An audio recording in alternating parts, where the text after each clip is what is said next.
La seconde présentation porte sur les vulnérabilités de l'espace Komwe et résilience communautaire.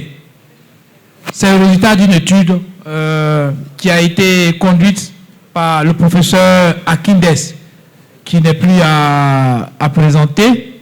Nous l'appelons le monument. Le professeur Akindes est professeur de sociologie à l'université Alassane Ouattara de Bouaké. Il est le directeur de programme de la chaire UNESCO de bioéthique de l'université Alassane Ouattara. Et puis il est partenaire du projet Résilience pour la paix. Professeur, je vous prie de prendre la parole. Alors, mesdames, mesdemoiselles et messieurs, en vous rend grades et qualités, je suis très heureux, au nom de tous mes collègues de la chaire UNESCO de bioéthique, d'être là aujourd'hui et de présenter les résultats de cette étude-là. Mais avant que je ne prenne la parole, il y a des mots qui ont été prononcés et qui justifient que cette étude soit faite.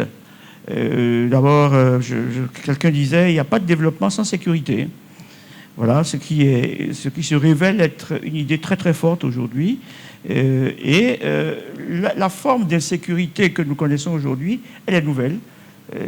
L'insécurité portée par les groupes extrémistes violents aux frontières, parce que les frontières deviennent une pointe avancée des foyers de diffusion de cette forme d'insécurité, les frontières maliennes et puis burkinabé, justement.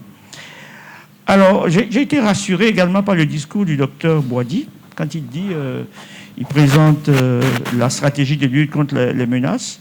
Il parle d'anticipation, il parle de riposte, et il parle de résilience. Et il rajoute, eh bien, nous travaillons également aux réponses psychosociologiques. Et je trouve ça... Et il précise, nous ne voulons pas donner dans l'autosatisfaction. Il présente et puis il dit, nous sommes ouverts aux réponses psychosociologiques. J'ai trouvé ça formidable comme approche de la part des représentants de l'État, parce que c'est justement là que notre travail trouve sa justification.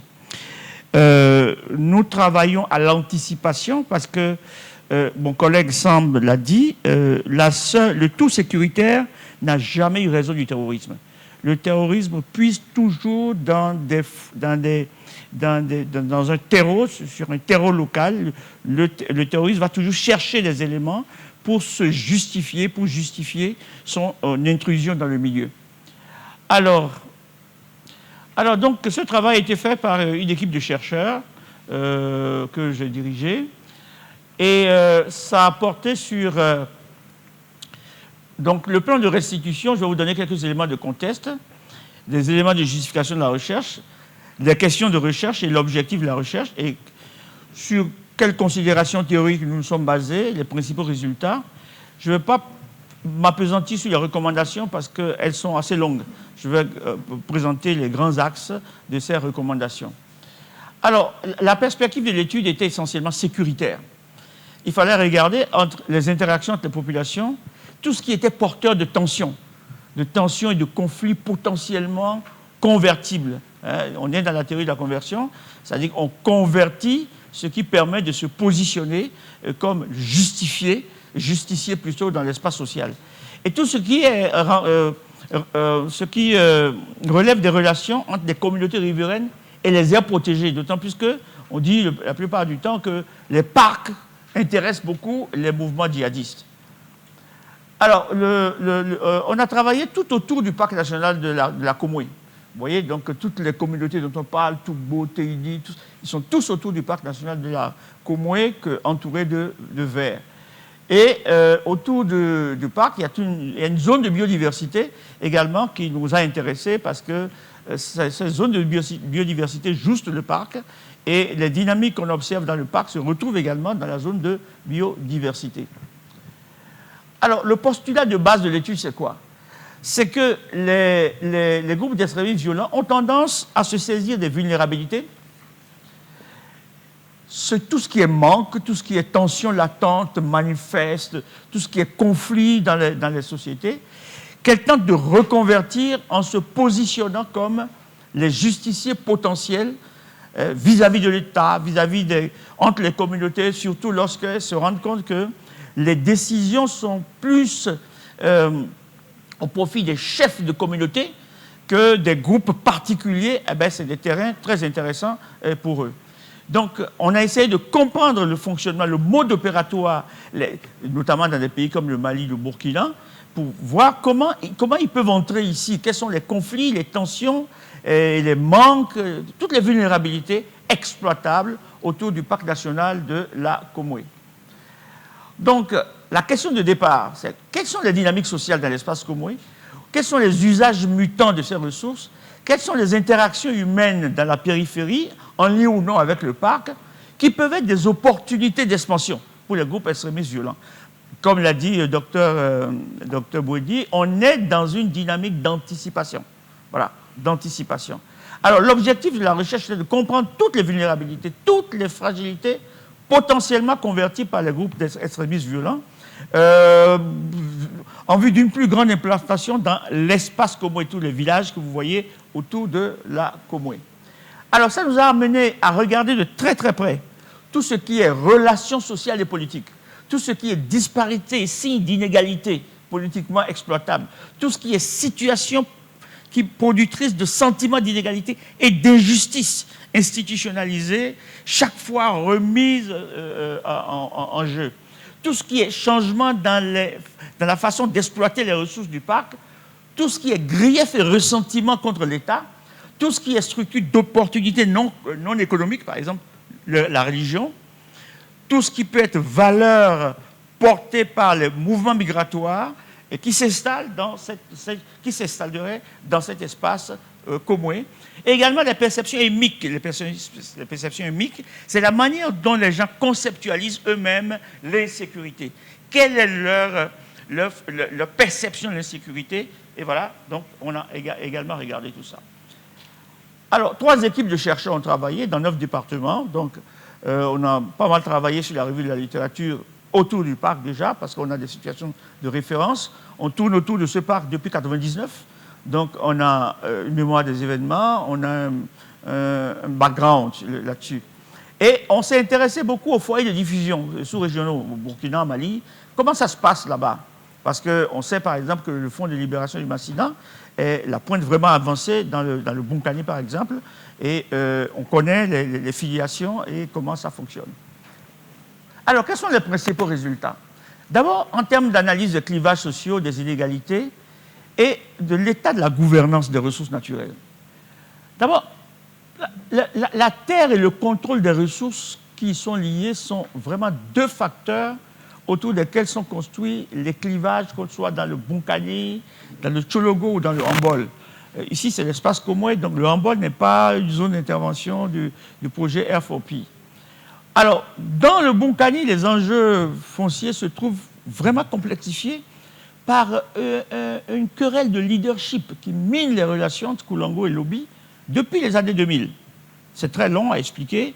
Dans le rapport, on l'explique très bien. Et en fait, les violences observées entre Lobi et Peul ne sont qu'une conséquence de cette rivalité de leadership, parce que les ennemis de mon ami deviennent mes amis. Voilà, il y a des logiques comme ça qui animent ce genre de relations. Dans le Hambol, le conflit de leadership il ne s'est pas manifesté, il ne se manifeste pas aussi violemment verbalement que violemment physiquement, comme ce qu'on a observé avec les conflits Peul et Lobi, mais il commence par poindre et par grandir comme un phénomène à risque politique localement. Dans le Tchologo, alors là, il y a une situation qui est extraordinaire, c'est que les chefs de terre ne respectent plus les règles du jeu d'attribution de terre. Ils ont fini par patrimonialiser leur fonction de redistribution de terre. Ils accordent la terre à des personnes qui ne sont pas de la localité à des conditions qui leur sont propres. Donc, du coup, ça crée énormément de tensions entre autochtones et allogènes et allochtones qui arrivent. Et ça crée de plus en plus de problèmes parce que ceux qui arrivent accèdent à la terre. Si vous accédez à la terre et que vous venez avec la ressource en main-d'œuvre familiale, eh bien, vous avez des facteurs de production qui vous permettent d'élargir votre revenu et il se crée des asymétries économiques entre les autochtones et les allochtones et allogènes qui arrivent. donc des asymétries économiques sur fond d'asymétrie d'accès au foncier. Ça fait deux problèmes qui se superposent et qui sont à haut risque. Alors, parce que le Tchologo est une région de très forte immigration où vous avez deux groupes particulièrement qui sont craints parce qu'ils ont une capacité de travail énorme, c'est les Dogosais et les Mianka. Voilà. Alors, cela dit, pour la plupart, dans le Hambol et le Tchologo, les tensions restent encore latentes, sans vraiment relief particulier, mais la tension monte. Il faut faire attention. Donc, il est urgent de trouver une réponse politique aux facteurs à l'origine des sentiments de marginalisation, notamment chez les jeunes. Voilà, parce qu'eux n'ont pas la possibilité de mobiliser de la main-d'œuvre pour développer des exploitations. Et dans les exploitations familiales, la rémunération des jeunes décadée par les aînés est un gros problème. Sur la question des jeunes, je reviendrai tout à l'heure un peu plus en force. Alors, l'entrée par les inégalités. Vous voyez, dans le Bonkani comme dans le Hambol, il y a toute la question de la primauté, la primeur du primo-occupant. C'est nous qui sommes là les premiers, nous ne pouvons pas partager le privilège de l'autochtonie avec d'autres groupes qui sont arrivés avant nous. Donc, on revisite l'histoire pour justifier sa primo-occupation. Et ça crée des tensions entre les groupes qui ont toujours vécu ensemble jusque-là parce que la pression foncière justifie cela. Voilà. Et puis, les effets du changement climatique viennent exacerber les choses. L'économie de plantation, l'économie de l'orpaillage devient une activité majeure qui déclasse l'agriculture, qui pose des problèmes aux jeunes et aux femmes. La question de la sécurité foncière. Les jeunes, parlons des jeunes. Madame Moon disait tout à l'heure, quand on vous présente des jeunes qui ont 50 ans. Ben oui, parce que vous sortez de l'âge de la jeunesse pour entrer dans le monde adulte quand vous résolvez un problème. Vous êtes capable de créer famille, d'avoir un toit et d'avoir des ressources stables. Mais quand l'entrée dans le monde adulte est retardée et que le temps de présence le temps de présence dans l'enfance est rallongé, vous êtes un jeune à 60 ans. Et ça, c'est des situations qui posent énormément de problèmes. Et je vois tous les projets de développement qui écrivent, il y a toujours une ligne, oui, appui aux jeunes, mais tous ces projets échouent.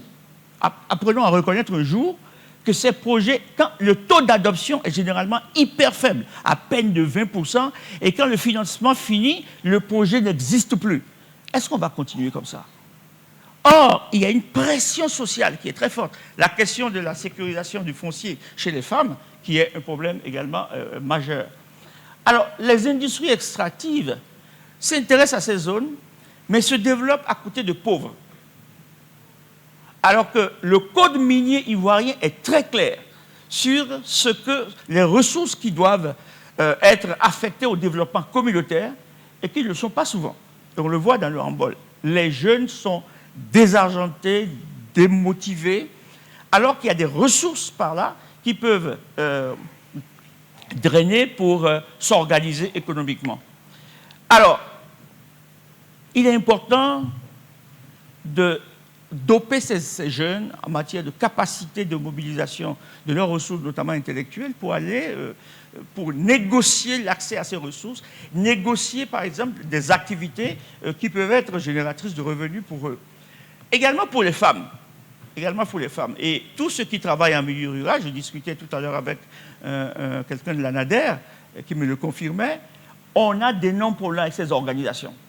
Elles sont léthargiques. Il faut les réveiller. Si on veut qu'à la base, les acteurs prennent en compte, soient acteurs de leur propre transformation, de leur développement, on ne peut pas les maintenir dans cette... Il faut comprendre pourquoi les jeunes, les projets échouent chaque fois. Il faut s'arrêter à un moment donné et comprendre. On ne va pas continuer à dire on va investir dans la jeunesse et savoir tous que ce problème existe dans cette localité et continuer de la sorte. Alors, le problème, c'est que quand les populations commencent à avoir des problèmes quelque part, par exemple dans le Bonkani, ils migrent vers le Tchologo, et la tendance aujourd'hui est aller vers le Hambol. Donc, en fait, les problèmes se déplacent. C'est les mêmes problèmes, mais qui se déplacent d'une région à une autre. Et en matière de gouvernance de ressources, en situation de course au foncier et en situation de pression sur les mécanismes de résolution des conflits, les instances coutumières sont de plus en plus décrédibilisées. Or, quelqu'un l'a dit tout à l'heure, finalement, c'est à elles que les gens croient, mais voilà qu'elles sont décrédibilisées et de moins en moins en capacité de réguler les conflits. Alors, certaines franges de la population estiment que la loi ne s'applique pas avec la même rigueur aux exploitants illégaux venant ailleurs, ils ont une capacité de corruption que ceux qui sont là, localement. Alors, sur le fond de vagues migratoires vers le Tchologo et ensuite vers le Hambol, les situations de polarisation sur fond de clivage ethnique sont vraiment inhumaines si les groupes extrémistes veulent se saisir de ces subtilités. Alors, on a regardé un peu l'anthropisation du PNC. Est-ce qu'il y a des situations nouvelles? Mais non, pas vraiment. Sauf que le braconnage a été vraiment affecté par le fait de militariser la sécurité dans le Bonkani et le Tchologo. Et on se demande si certains braconniers ne sont pas convertis en vol de bétail. Ça, c'est à voir. L'immigration, est-ce qu'il y a eu d'autres structures d'opportunités favorables à la conversion? On a pensé que l'immigration allait, par exemple, être des vecteurs de nouvelles fonctionnements, ou encore les religions. Eh bien, on a vu que le développement de l'islam malakite en Côte d'Ivoire, le travail que fait le COSIM ne permet pas au mouvement salafiste d'entrer aussi facilement. Donc, le nord de la Côte d'Ivoire n'est pas un terreau aussi fertile. Donc, il peut faire des incursions, mais installer des sanctuaires, ça ne va pas être aussi facile tout de suite. Alors, toutefois, l'état des relations entre les groupes reste une source d'inquiétude politique, et comme il est dans le Hambol et dans le Tchologo. Donc, vraiment, il faudra adresser ces problèmes. Perception du risque, oui, il y a une conscience du risque. Dans le Bonkani, surtout, ça se voit très fortement. Ils ont même pris des initiatives, échanges par WhatsApp, les informations qu'ils partagent avec le FDS. Et ça, c'est quelque chose de fort à encourager. Alors, en termes de recommandations, vous voyez, il y a beaucoup d'initiatives dans ces espaces. Je crois, Mme Moun l'a dit tout à l'heure, et ils sont inondés de visites, de ONG et tout. Mais il y a un besoin de mise en cohérence de tout ça sur l'approche anticipation, sur l'approche développement qu'il faudra faire. Et je pense que Equal Access International est dans une posture très intéressante, pas pour faire, mais pour faire faire. Voilà. Et parce que la meilleure façon de lutter contre l'extrémisme violent, c'est de restaurer les liens verticaux, donc les liens avec l'État, et les liens horizontaux. Et les liens horizontaux, c'est les liens avec les communautés en présence. Maintenant, il y a des facteurs qui, par rapport à l'État, posent problème. Hein. Par exemple, tout ce qui est incomplétude des services publics. On construit... ce qu'on a entendu souvent sur le terrain, ah oui, mais grâce aux djihadistes, l'État a pensé à nous. Ben parce que l'État a construit, a apporté des infrastructures, santé, éducation, mais parfois oublie d'équiper les infrastructures ou n'affecte pas le personnel pour les faire fonctionner. Ça, c'est une fragilité. Donc, le discours « l'État nous a oubliés » est réduit, mais l'État ne fait pas tout ce qu'il doit faire, reste toujours. Donc, il y a à corriger cela. Le problème de la perception d'un sentiment que la réponse sécuritaire aux djihadistes est orientée contre des groupes. Évidemment, on parlait des Peuls tout à l'heure. Les Peuls se sentent visés. Donc, c'est des choses, évidemment, à corriger qui relèvent de pouvoir public. Donc, 5 messages forts sont à retenir. Donc, les 5 messages clés, c'est quoi? C'est que dans le contexte local, la terre et les ressources sont les principaux facteurs de tension et de conflit. Que les inégalités d'accès aux ressources et aux revenus sont des indices de fragilité potentiellement convertibles, jeunes et femmes notamment. La dérégulation des mécanismes de gestion du foncier, le fait que les chefs de terre ne soient plus crédibles, c'est très dangereux. Et là, il est important d'aider les communautés et les groupes d'intérêt à trouver par le dialogue, et ça, mon collègue semble en parler tout à l'heure, par le dialogue, des compromis aux conflits, aux problèmes qui les opposent. Et c'est ça le meilleur gage de maintien de la cohésion et le meilleur rempart contre l'entrée des groupes extrémistes. Et finalement, aider l'État à améliorer les services délivrés. Et ça relève d'un enjeu primordial pour la restauration de la confiance entre l'État et la population. J'ai fait 19 minutes 49 secondes. Je ne peux pas exiger ça des étudiants et faire le contraire ici. Merci. Vous avez deux questions. Madame Ego, sa question, c'est la réponse à votre intervention. Elle disait que vous auriez dit que le projet des jeunes échoue et pourquoi on ne confierait pas ces projets à des adultes pour que ces projets aient plus de succès. Et le chef du village de Calamont, sa question porte sur l'accès à la terre. Il dit que les populations, par générosité, acceptent ou accueillent certaines personnes qui ne sont pas de leur communauté et à la longue, ça crée des conflits. Et vous demande des propositions concrètes pour éviter ces conflits dans l'avenir.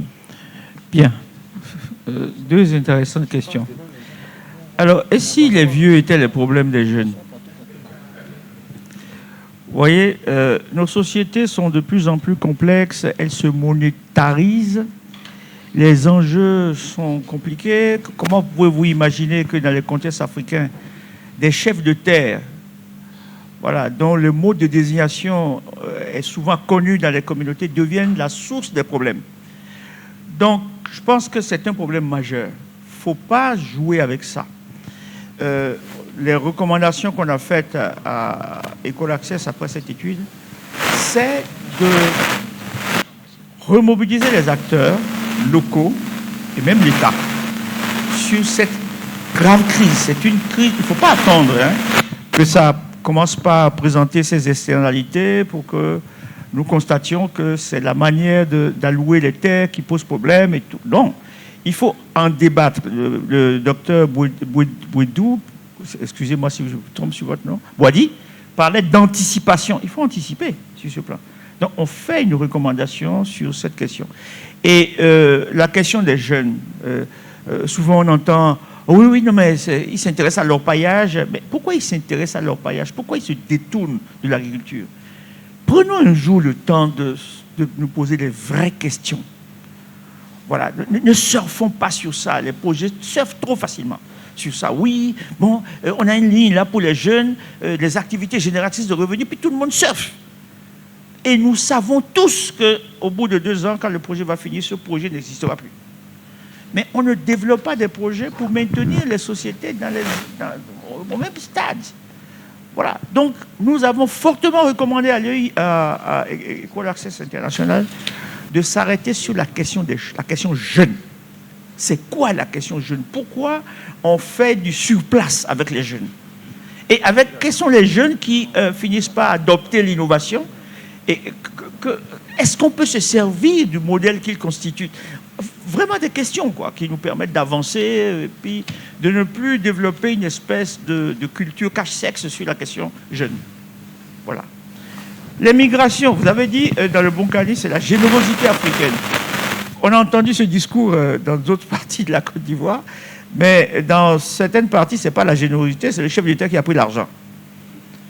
Voilà. Donc, c'est très compliqué. Si nous voulons comprendre les choses, nous avons également recommandé à École Access International de revenir sur cette question de la gouvernance des ressources naturelles, surtout de la terre. Parce qu'il faut restaurer les mécanismes de gouvernance du foncier. J'ai commencé par dire que la terre et les ressources qui sont liées sont les principales sources de conflits aujourd'hui. Ce n'est pas la religion, ce n'est pas autre chose. Voilà. Donc, il y a matière à développer une plateforme de discussion sur cette affaire. Le Conseil national de sécurité est là, nous en parlons, nous vous en parlons. Vous verrez ça, on le développe dans le rapport qu'on a fait pour École Access International. C'est notre mission en tant que chercheur de dire les choses parfois crûment. Parce qu'il faut bien qu'on puisse avancer. Ok, merci beaucoup, professeur. D'accord, merci. On a 2 questions au niveau du WhatsApp. Avec son emplacement central par rapport au village environnant, il semblerait que le parc national joue un rôle structurant dans la fragilité du contexte. La solution aux multiples challenges ne devrait-elle pas être pensée de manière structurante? Donc, c'est la question de M. Koko. Et on a une deuxième question, M. Ego. Quel apport concret des nombreuses ONG pour l'accompagnement des jeunes en zone frontalière? Alors, le parc national de la Comoré, on a même vu dans 2 rapports, oui, il y a des sanctuaires dans le parc. Honnêtement, on a cherché les indices de présence de sanctuaires. D'ailleurs, les rapports qui le notifient ne disent jamais où se trouvent ces sanctuaires. Par contre, il y a énormément de rumeurs autour du parc national de la Comoré que les djihadistes se retrouveraient dans le parc. Les rumeurs, c'est des idées qui naissent quelque part de personnes, ça court, ça court et ça court. Voilà, donc on ne peut pas affirmer cela sur la base de rumeurs. Et c'est aussi balayer du revers de la main tout le travail que fait le IPR pour reprendre le contrôle de cette ressource. Voilà, en tout cas, on n'a pas vu d'indice. Dès qu'on a mal regardé, ce qui m'étonnerait, parce qu'on est allé on s'est intéressé, ils font même des survols le parc avec les drones et tout. On savait, par exemple, là où se positionnaient les chercheurs allemands et espagnols qui étaient dans le parc, quand même, on peut savoir s'il y a une présence djihadiste, on peut le savoir. Maintenant qu'il y a des traces de balles, parce qu'ils se sont réfugiés un temps dans le parc et en sont ressortis, ça, c'est des incursions, ce n'est pas des sanctuaires. Donc, il ne faut pas développer des rapports qui cultivent la peur dans les esprits. Voilà. Alors, les ONG, l'accompagnement des jeunes, ben, c'est de ça qu'on parle. Parce que la démultiplication des initiatives sans mise en cohérence interne, sans connaissance réelle, peut-être que l'argent est placé là où il ne devait pas être. Peut-être qu'on ne s'intéresse pas vraiment aux vraies opportunités qui ont besoin des jeunes. Pourquoi ne risquerions-nous pas la réflexion sur ce terrain?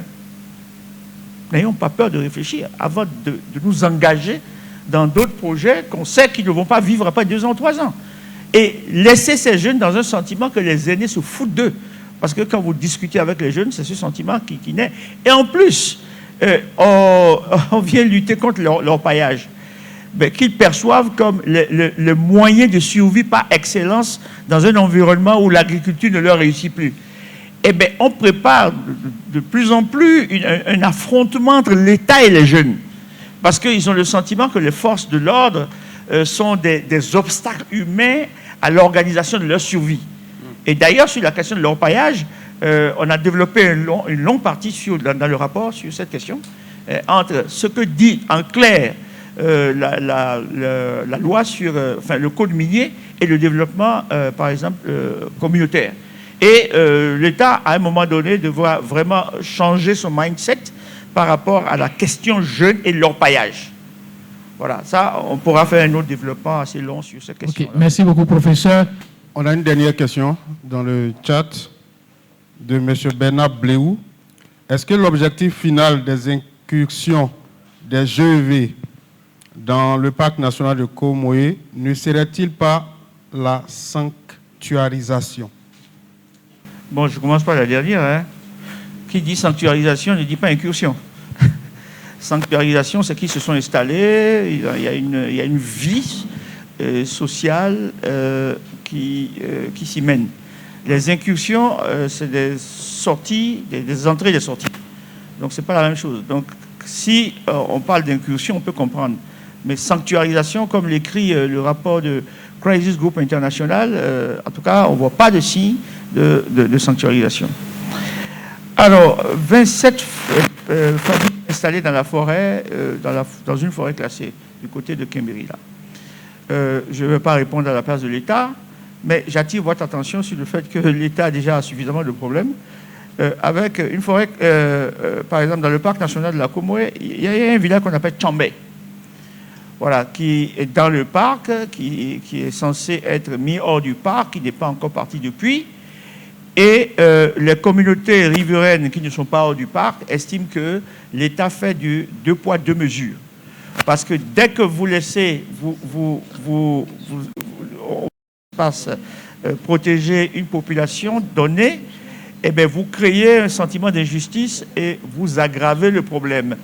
Vous voyez, donc la demande que vous faites, les autorités qui sont là vont l'écouter. Il n'y a pas que Tchambé, mais il y a, même dans le Tchologo, il y a 2 ou 3 villages dans le parc également qu'on a identifiés et qui sont dans la même situation et sur lesquels l'État n'a pas encore trouvé de solution. Donc, je ne sais pas ce que vous répondront les autorités qui sont dans la salle, mais sachez que l'État est suffisamment déjà embêté par une situation similaire dans d'autres parcs. Et il y a des gens qui travaillent avec l'OIPR, qui sont dans la salle et qui savent parfaitement de quoi je parle. Je vois le préfet qui sourit, donc il comprend très bien ce que je veux dire. Voilà. Donc, voilà, donc c'est la deuxième question. Alors, ah oui, à Tougbo, bon, oui, c'est vrai. C'est d'ailleurs une situation exceptionnelle, hein, le fait de ne pas avoir le plan des réfugiés. Voilà, ça dénote de quelque chose, une capacité d'accueil, mais la capacité d'accueil a ses limites. Parce qu'effectivement, des terres ont été données pour installer les populations et les ressources alimentaires viennent à manquer. Elle l'a dit, c'est un constat, on ne peut pas le nier. Donc, s'il y a des réponses à y apporter, je vois notamment en termes de renforcement de capacité de produits, de production de vivriers localement, ce qui va permettre de créer des opportunités pour... Voilà, donc c'est des choses à prendre en compte dans les réponses à donner aux barrières, enfin aux groupes extrémistes dans ces localités.